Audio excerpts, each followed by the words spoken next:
ಅಜನ ಧ್ಯಾನಿಸಿ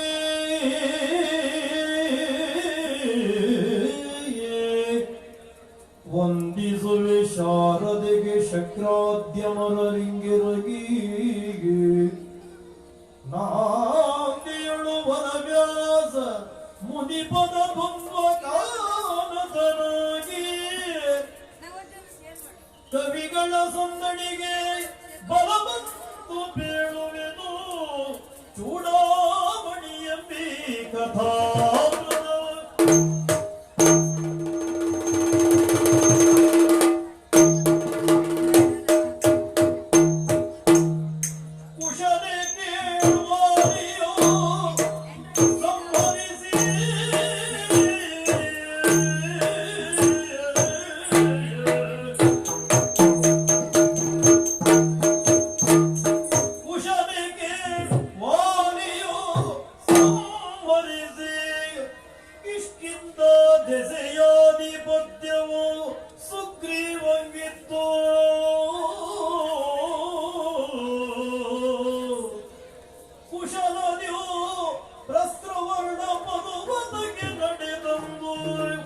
ಮಳೆಗಾಲವು ಕಳೆಯಲು ಆ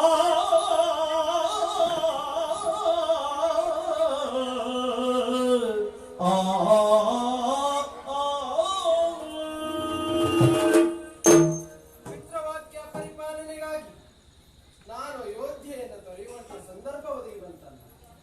ಬರುವಂತಹ ಸಂದರ್ಭದಲ್ಲಿ ಅಯೋಧ್ಯೆಯವೇ ನನ್ನ ಹಿಂದೆ ಬರುವುದಕ್ಕೆ ಮುಂದಾದಂತಹ ಸಂದರ್ಭ. ಅವರೆಲ್ಲರಿಗೂ ಅಭಯದ ನುಡಿಗಳನ್ನಿಟ್ಟು 14 ವರ್ಷ ವನವಾಸವನ್ನು ಮುಗಿಸಿ ಮರಳಿ ಬರ್ತೇನೆ ಎನ್ನುವುದಾಗಿ ಆಡಿದ್ದಲ್ಲ. ಬರುವಂತಹ ವೇಳೆಯಲ್ಲಿ ನನ್ನರಸಿಯಾಗಿರುವಂತಹ ಸೀತೆ ನನ್ನೊತ್ತಿನಲ್ಲಿ ಬರುವುದಕ್ಕೆ ಸಿದ್ಧಳಾದ. ಕೇವಲ ಅವಳಷ್ಟೇ ಅಲ್ಲ, ಜೊತೆಯಲ್ಲಿ ನನ್ನ ಅನುಜನಾಗಿರುವಂತಹ ಲಕ್ಷ್ಮಣ, ನಾವು ಮೂವರು ಪಂಚವಟಿ ಎನ್ನುವಂತಹ ಅರಣ್ಯ ಪ್ರದೇಶಕ್ಕೆ ಬಂದವರಲ್ಲ. ಒಂದು ಸೇರಿರುವಂತಹ ಸಂದರ್ಭ ಪರ್ಣಶಾಲೆಯನ್ನು ಸಿದ್ಧ ಮಾಡಿಕೊಂಡು ನಾವು ಮೂವರು ಸುಖದಿಂದ ಕಾಲವನ್ನ ಕಳೆಯುತ್ತಿರುವಂತಹ ಸಂದರ್ಭ ನನ್ನ ರಸಿಯಾಗಿರುವಂತಹ ಜಾನಕಿಗೆ ಕಂಡದ್ದೇನು. ಮಾಯಾ ಜಿಂಕೆಯ ಆಕರ್ಷಣೆಗೆ ಒಳಗಾಗಿರುವಂತಹ ಸೀತೆ ನನ್ನಲ್ಲಿ ಆ ಆಸೆಯನ್ನು ತೋಡಿಕೊಳ್ಳಲ್ಲ. ಪರಿಪರಿಯಾಗಿ ಕೇಳದಂತಹ ಸೀತೆ ಆ ಜಿಂಕೆ ಬೇಕೇ ಬೇಕು ಎನ್ನುವುದಾಗಿ ಆಡಿದಕ್ಕಾಗಿ ನಾನಲ್ಲಿವರೆಗಾಗಿ ಹೋದಂತಹ ಸಂದರ್ಭ ಸೀತೆಯ ಅಪಹರಣವೂ ಆಗಿ ಹೋಯಿತಲ್ಲ. ಆ ಸಂದರ್ಭದಲ್ಲಿ ನಾನು ನನ್ನ ತಮ್ಮನಾಗಿರುವಂತಹ ಲಕ್ಷ್ಮಣ ನೀಡುವರು ಸೀತಾ ಅನ್ವೇಷಣೆಗಾಗಿ ಹೊರಟಿರುವಂತಹ ಸಂದರ್ಭ ಮಾರ್ಗ ಮಧ್ಯದಲ್ಲಿ ಸಿಕ್ಕಿದ್ದು ಜಟಾಯಿ. ಯಾವ ಸ್ಥಿತಿಯಲ್ಲಿ? ರೆಕ್ಕೆ ಎರಡು ಮುರಿದ ಸ್ಥಿತಿಯಲ್ಲಿ. ಇನ್ನೇನು ಪ್ರಾಣ ಹೋಗುತ್ತದೆ ಎನ್ನುವಂತಹ ಸಂದರ್ಭದಲ್ಲಿ ನಮ್ಮಿರುವರ ದರ್ಶನ ಅದಕ್ಕಾಯಿತು. ಜಟಾಯುವಿಂದಲೇ ಅರಿತಂತದ್ದು ಏನು? ದುಳನಾಗಿರುವಂತಹ ರಾವಣ ಸೀತೆಯನ್ನು ಅಪಹರಿಸಿದ್ದಾನೆ ಎನ್ನುವಂತ ವರ್ತಮಾನ ಅಲ್ವ. ವಿಚಾರವನ್ನು ತಿಳಿದದ್ದು ಆಯಿತು, ಜಟಾಯುವಿಗೆ ಮೋಕ್ಷವನ್ನು ಕರುಣಿಸಿದ್ದು ಆಯಿತು. ಆ ಬಳಿಕವಾಗಿ ಮುಂದುವರೆಸುತ್ತಿರುವಂತಹ ಸಂದರ್ಭ ನಮ್ಮೆದುರಿಗೆ ಬಂದವನು ಕಬಂದ ಎನ್ನುವಂತಹ ರಕ್ಕಸ. ರುಂಡವೇ ಇಲ್ಲದ ಮುಂದ ತನ್ನ ಬಾಹುಗಳಿಂದ ನಮ್ಮನ್ನ ಬಿಗಿದಪ್ಪಿ ನುಂಗುವುದಕ್ಕೆ ಮುಂದಾದ. ಆ ಸಂದರ್ಭದಲ್ಲಿ ಅವನಿಗೂ ಮೋಕ್ಷವನ್ನಿತ್ತಾಯಿತು. ಆಮೇಲೆ ಅರಿವಾದದ್ದಲ್ಲ, ಗಂಧರ್ವನಾಥ ಎನ್ನುವುದಲ್ಲ. ಅವನಿಂದಲೂ ತಿಳಿದಂತ ವಿಚಾರ ಮತ್ತೆ ಕಿಷ್ಕಿಂಧೆಯಲ್ಲಿ ನಿಮಗಾಗಿಯೇ ನಿರೀಕ್ಷೆಯಲ್ಲಿ ನನ್ನನ್ನ ಚಾಲುವ ಮುಖೇನವಾಗಿ ಕೈವಲ್ಯವನ್ನ ಪಡಿಬೇಕು ಎನ್ನುವುದು ಅವಳ ನಿರ್ಧಾರವೂ ಆಗಿದೆ. ಅಲ್ಲಿ ಅವಳಿಗೂ ದರ್ಶನವನ್ನು ಇತ್ತದ್ದಾಯಿತು, ಅವಳಿಗೂ ಮೋಕ್ಷವನ್ನು ಕರುಣಿಸಿದ್ದು ಆಯಿತು. ನೇರವಾಗಿ ಸಾಗಿ ಹೋಗಿದ್ದೆ ಪಂಪಾತಟಾತ. ಅಲ್ಲಿ ಕಂಡದ್ದೇನು? ಅಸಂಖ್ಯಾತ ವಾನರ ಪಡೆ. ಅಲ್ಲಿರುವಂತ ವಾನರಿಗೆ ಅಧಿಪತಿ ಎಂದಿರಿಸುವಂತ ಸುಗ್ರೀವನೊಂದಿಗೆ ಅಗ್ನಿ ಸಾಕ್ಷಿಯಾಗಿ ನೇತೃತ್ವವನ್ನು ಕೈಗೊಂಡವನಲ್ವ ನಾನು. ನನ್ನ ಶತ್ರು ನಿನ್ನ ಶತ್ರು, ನಿನ್ನ ಮಿತ್ರ ನನ್ನ ಮಿತ್ರ ಎನ್ನುವ ರೀತಿಯಲ್ಲಿ ಆ ರೀತಿಯಲ್ಲಿ ಸತ್ಯವನ್ನ ಮಾಡಿಕೊಂಡು ಸುಗ್ರೀವ ಮತ್ತು ವಾಲಿಯಲ್ಲಿ ಆಗಿರುವಂತಹ ಸಂಘರ್ಷದಲ್ಲಿ ವಾಲಿಯನ್ನ ಮಣಿಸಿ ಸುಗ್ರೀವನಿಗೆ ಗೆಲುವನ್ನ ತಂದುಕೊಟ್ಟವ ನಾನಲ್ಲ. ಹೆಚ್ಚೇನು, ವಾಲಿಯ ಅಪೇಕ್ಷೆಯಂತೆ ಅವನಿಗೂ ಮೋಕ್ಷವನ್ನಿತ್ತಾಯಿತು. ಕಿಷ್ಕಿಂಧೆಯ ಅಧಿಪತಿ ಎನ್ನುವುದು ಸುಗ್ರೀವನಿಗೂ ನೀಡಿಯಾಯಿತು. ಆ ಹೊತ್ತಿಗೆ ಸುಗ್ರೀವ ಆಡಿದಂತ ಮಾತೇನು? ನನ್ನ ಹೆಂಡತಿಯನ್ನ ನೀ ತಂದು ಕೊಟ್ಟೆ ಅಂತ ಆದ್ರೆ ನಿನ್ನ ಹೆಂಡತಿಯ ಅನ್ವೇಷಣೆಗೆ ನಾ ಸಹಾಯ ಮಾಡ್ತೇನೆ. ಕೇವಲ ನಾನಲ್ಲ, ನನ್ನ ಕಪಿ ಸೇನೆಯೆಲ್ಲ ಸಹಾಯ ಮಾಡ್ತದೆ ಎನ್ನುವುದಾಗಿ ಆಗ ಹೇಳಿದ್ದು.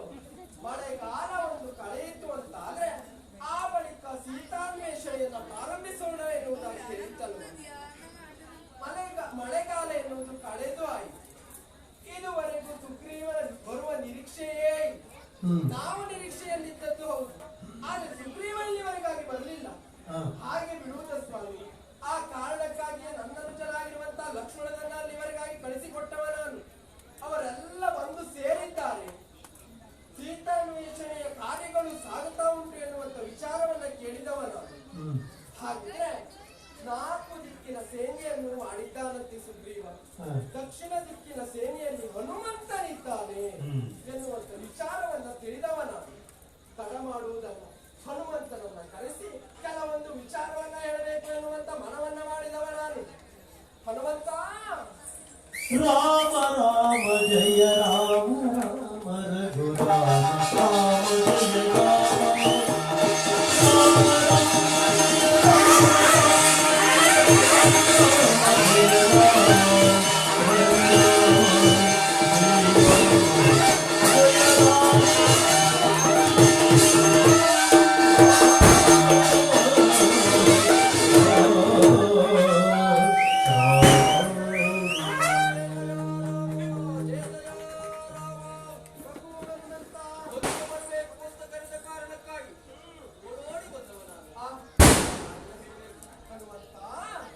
ಇಂಥ ಸಮಯದಿ ರಾಘವ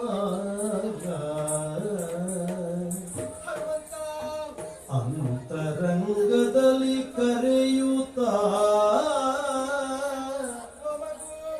ಕಿವಿ ಮಾತಿನೊಳು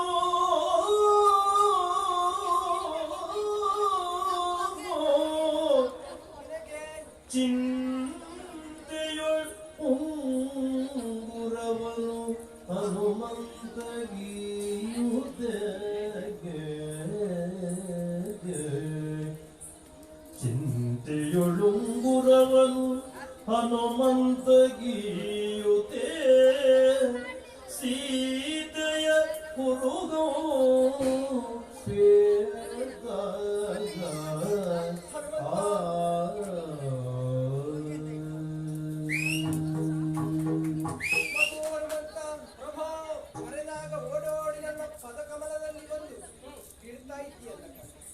ಶುಭವಾಗಲಿ ಮಗನೇ, ಶುಭವಾಗಲಿ.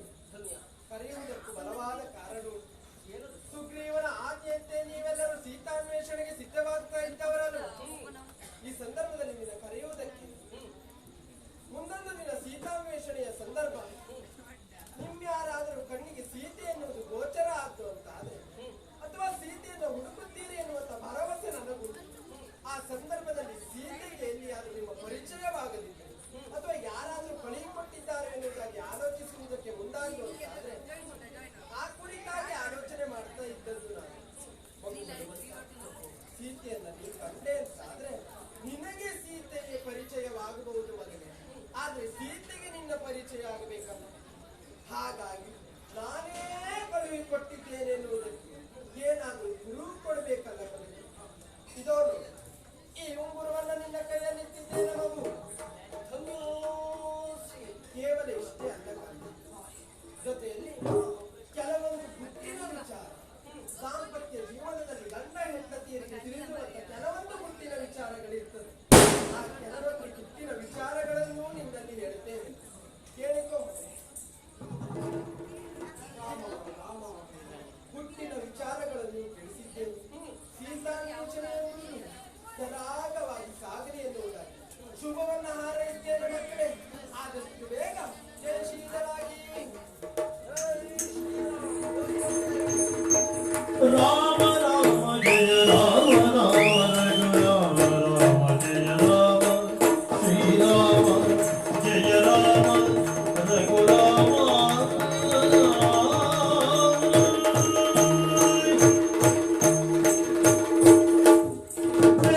ಸನ್ನೆಯಲ್ಲಿ ಸಂಪಾದಿ ತೋರಲು ಭೋಗ್ಯವೆಂಬ ಶರಣಿಯ ಕಂಡು ಕಪಿನಾಯಕರಿಗೆ ವಾನರ ಶ್ರೇಷ್ಠ ಇಂತೆಂದನು.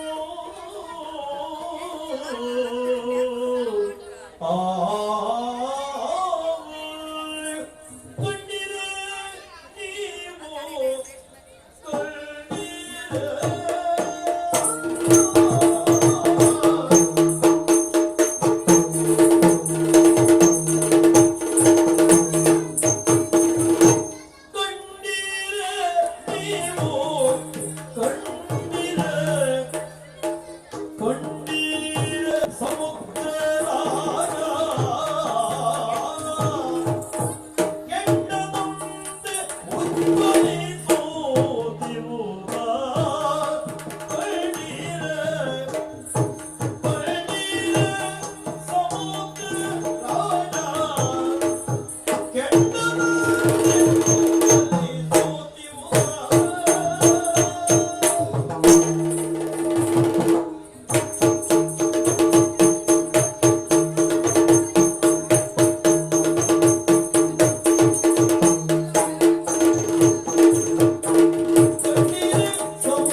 ಏನು ಮಾಡೋಣ ಅಂತ ಮುಂದಾದಳು.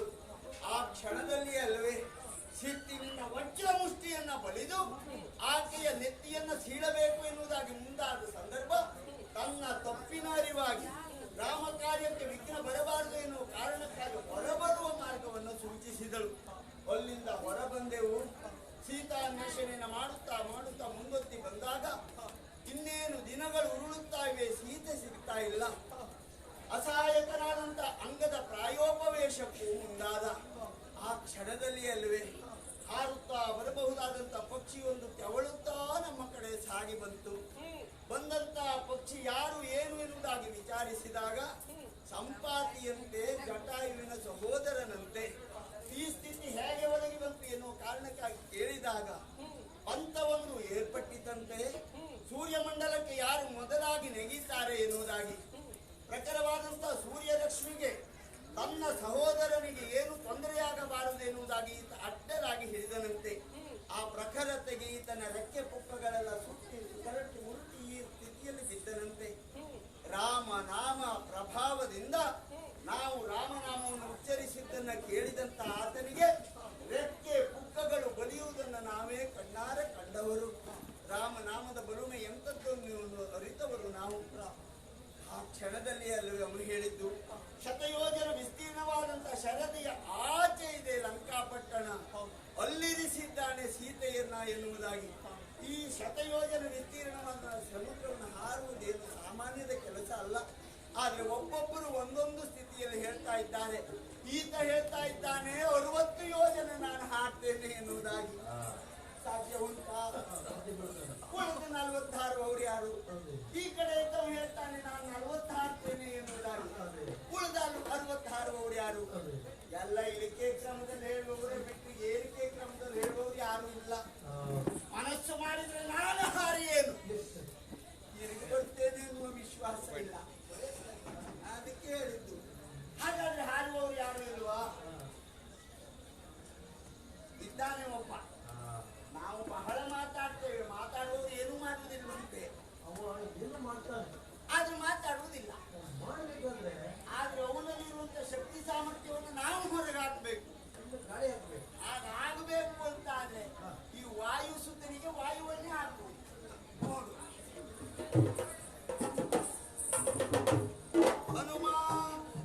ನೀನೇ ಕಲಿ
ಇದ್ದೇನೆ. ಆದ್ರೆ ಒಂದೂ ಮಾತಾಡದೆ ಹಾಗೆ ತದೇಕ ಚಿತ್ತದಿಂದ ರಾಮಧ್ಯಾನವನ್ನು ಮಾಡುತ್ತಾ ಕುಳಿತವನು ನೀನು. ಏನು ಮಾಡಬೇಕು ಎನ್ನುವುದೇ ತೋಚುತ್ತಿಲ್ಲ. ಎಬ್ಬಿಸುವುದು ಅನಿವಾರ್ಯತೆ ನಮಗೆ. ಹನುಮ, ಶತಯೋಜನ ವಿಸ್ತೀರ್ಣವಾದ ಶರದಿಯನ್ನು ಹಾರುವುದು ಯಾರು ಯಾರು ಎನ್ನುವ ಪ್ರಶ್ನೆಗೆ ಉತ್ತರವನ್ನು ಕಂಡುಕೊಂಡವರು ನಾವು. ಈ ಶರದಿಯನ್ನ ಲಂಘಿಸುವುದಕ್ಕೆ ನೀನೇ ಕಲಿ ಹನುಮ. ಜೊತೆಗೆ ಲಂಕೆಯನ್ನ ಸೇರಿ ಪಂಕಜಮುಖಿ ಸೀತೆಯನ್ನ ಕಂಡು ಬರುವುದಕ್ಕೆ ನೀನೇ ಕಲಿ ಹನುಮ. ಕೆಟ್ಟ ರಾಕ್ಷಸರ ಅಡ್ಡಗಟ್ಟಿದರೆ ಅವರನ್ನ ಕೊಟ್ಟಿ ಯಮಪುರಿಗೆ ಅಟ್ಟುವುದಕ್ಕೆ ನೀನೇ ಕಲಿ ಹನುಮ. ನೀನೇ ಕಲಿ ಹನುಮ. ನೀನೇ ಕಲಿ ಹನುಮ. ರಾಮ ರಾಮ ರಾಮ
ಇಂದು ಶೇಖರ ಕಮಲ ಬಂದು ಇಂದ್ರಾದಿ ಸುರವೃಂದ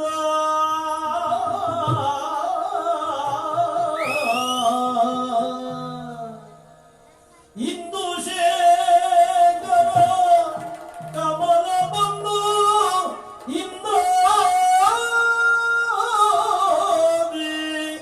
ಸುರವೃಂದ ಶಾರದೆ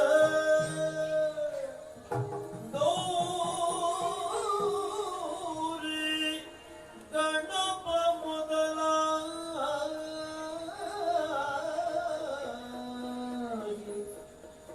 ರಘುನಂದನನ ಧ್ಯಾನಿಸುತ್ತ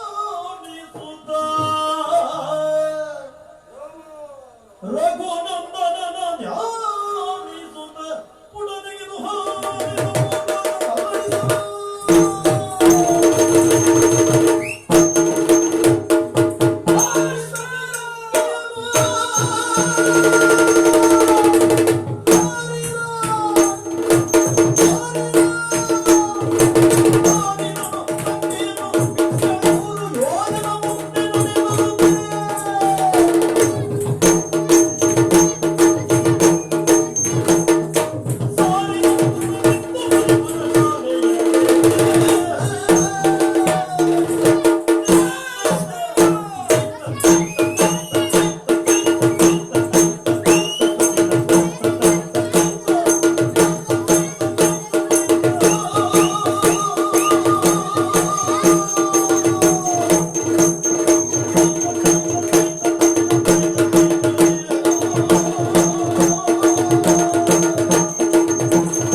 ಆತಂಕ, ವೈರಾಕ, ರಾಮವಂತ, ರಾಮನಿಗೆ ಸೇವೆ ಮಾಡುವಂತಹ ಸಂದರ್ಭ ಒಳಗೆ ಬಂದಿದೆ. ಹನುಮ, ಸ್ವಲ್ಪ ವಿಶ್ರಾಂತಿಯನ್ನು ಪಡೆದು ಹೋಗು.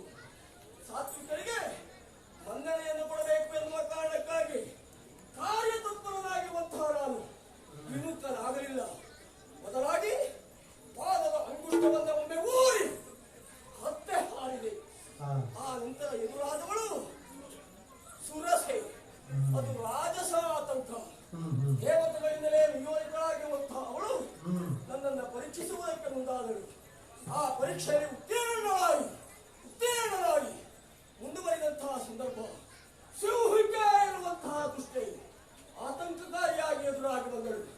ಆ ತಾಮಸಿಯ ಆತಂಕವನ್ನ ತೊಡೆದು ಹಾಕಿದೆ. ಮತ್ತೆ ಹಾರಿ ಬಂದೆ. ಒಂದು ವೇಳೆ ಗೊತ್ತಾಯಿತು, ಹಾರಿದ್ದೆ ಹೆಚ್ಚಾಯಿತು ಅಂತ. ಅದು ತಿಳಿಯುವುದಕ್ಕೆ ಕಾರಣವಾದದ್ದು ತಳವಿದ್ದು ಮಹರ್ಷಿಗಳ ಮಾತು. ಮಗು, 700 ಯೋಜನ ನೀನು ಹಾರಿ ಬಂದಿದ್ದೀರಿ. ಸುಲಭದಲ್ಲಿ ಮಾತಿಗೆ ಅವರು ಸಿಗಲಿಲ್ಲ. ಕುಳಿತಂತಹ ಅವರ ತಪಸ್ಸಿನ ಪ್ರಭಾವದಿಂದಲಾಗಿ ಅವರು ಭೂಮಿಯಲ್ಲಿ ಇಳಿದು ಹೋದದ್ದನ್ನು ಅರಿತು ಅವರನ್ನು ಅಜ್ಞಾನಿಸಿದಾಗ ಅವರೇ ಹೇಳಿದರು, ಅಂಕೆ ಅಂದ್ರೆ ಸುಲಭ ಅಂತ ತಿಳಿಬೇಡ. 7 ಸುತ್ತಿನ ಕೋಟೆ, ನಡುವೆ ಕಂದಕಗಳು, ಬ್ರಹ್ಮ ರಾಕ್ಷಸರೇ ಮುಂತಾಗಿರುವಂತಹ ದುಷ್ಟರಿಂದ ಆವೃತವಾಗಿರುವಂತಹ ತ್ರಿಕುಟಾಚಲವನ್ನು ಸೇರ್ತೇನೆ ಎನ್ನುವುದಾಗಿ ಭಾವಿಸಿದ್ರೆ ಅದು ಪೂರ್ಣನೊಬ್ಬ ಕನ್ನಡಿಯೊಂದನ್ನು ಹೊಡೆದ ಹಾಗಾಗ್ತದೆ. ಶ್ರೀರಾಮನ ಅನುಗ್ರಹವನ್ನು ಬೇಡಿ ರಾಮ ಸೇವೆಯೇ ಬದುಕಿನ ಪರಮಲಕ್ಷ್ಮ ಎನ್ನುವುದಾಗಿ ಭಾವಿಸಿದಂತಹ ನಾನು ಈ ಮಾತಿನ ಬೆಲೆ ಕೊಡುವುದಕ್ಕೆ ಸಾಧ್ಯ ಉಂಟು?